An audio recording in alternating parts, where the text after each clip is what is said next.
December 2022 ಅಮೆರಿಕದ ಆಕಾಶ ಕತ್ತಲೆಯಾಗಿತ್ತು.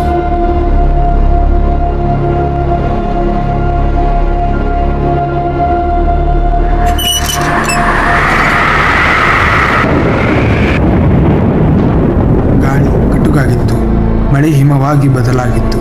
ಆ ರಾತ್ರಿ ಪ್ರಕೃತಿ ಏನೋ ಹೇಳಬೇಕೆಂದಿತ್ತು. ಕೆಲವೇ ಗಂಟೆಗಳಲ್ಲಿ ಆಕಾಶದ ನೋಟ ಬದಲಾಯಿತು ಮತ್ತು ಜನರು ಕಂಡರು ಪ್ರಕೃತಿಯೇ ಬಾಂಬ್ ಸಿಡಿಸಿದಂತೆ. ಹೌದು, bomb cyclone. Known as a bomb cyclone. Bomb cyclone. Considered a bomb cyclone. ಅಮೆರಿಕದಲ್ಲಿ ಭಯಾನಕವಾದ ಶೀತದ ಸುನಾಮಿ ಕಾಣಿಸಿಕೊಂಡಿತು. ಈ ಪ್ರಕೃತಿ ವಿಕೋಪವನ್ನು ವಿಜ್ಞಾನಿಗಳು ಬಾಂಬ್ ಸೈಕ್ಲೋನ್ ಎಂದು ಹೆಸರಿಸಿದ್ದಾರೆ. ಬಾಂಬ್ ಸೈಕ್ಲೋನ್ ಎಂದರೆ ಇದು ಅತಿ ವೇಗದಲ್ಲಿ ರೂಪುಗೊಳ್ಳುವ ತೀವ್ರ ಹವಾಮಾನ ಚಂಡಮಾರುತ. ಹವಾಮಾನದ ಒತ್ತಡ ಹಠಾತ್ ಕುಸಿದಾಗ ಗಾಳಿಯ ವೇಗವು ಗಂಟೆಗೆ 150 ಕಿಲೋಮೀಟರ್ಗಿಂತ ಹೆಚ್ಚು ಆಗುತ್ತದೆ. ಈ ಚಂಡಮಾರುತವು ಆರ್ಟಿಕ್ ಪ್ರದೇಶದ ಶೀತ ಗಾಳಿಯನ್ನು ಅಮೆರಿಕದ ಒಳನಾಡಿನತ್ತ ಎಳೆದೊಯ್ಯಿತು. ವಿಮಾನ ನಿಲ್ದಾಣಗಳು ಮುಚ್ಚಿದವು.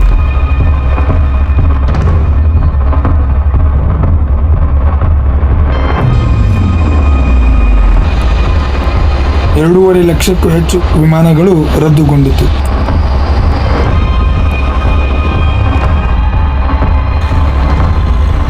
ಸಾವಿರಾರು ವಾಹನಗಳು ರಸ್ತೆಗಳಲ್ಲೇ ಸಿಲುಕಿ ಹಾಕಿಕೊಂಡವು.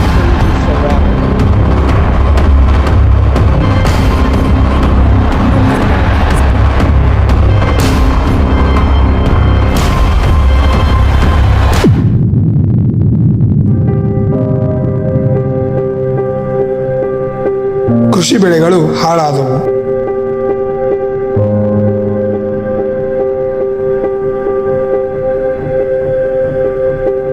ನದಿಗಳು ಹಿಮದ ಕಲ್ಲುಗಳಾದವು. ಪಶುಗಳು ಚಳಿ ತಡೆಯಲಾಗದೆ ಸಾವಿಗೀಡಾದವು.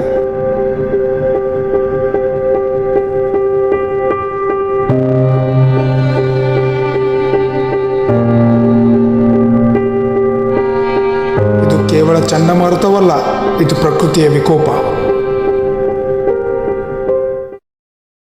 ಈ ಮಹಾಪ್ರಕೃತಿ ವಿಕೋಪಕ್ಕೊಂದು ಮುಖ್ಯ ಕಾರಣ ಇದೆ. ಅದು ಮಾನವನಿಂದ ಆಗಿರುವ ಹವಾಮಾನ ಬದಲಾವಣೆ, climate change. Right now, we're facing a man-made disaster of global scale, our greatest threat in thousands of years. A group of climate change organizations have emissions of greenhouse gases. Climate change is now happening. Indonesia says it's 10 million tons of. The Philippines tops a list of countries most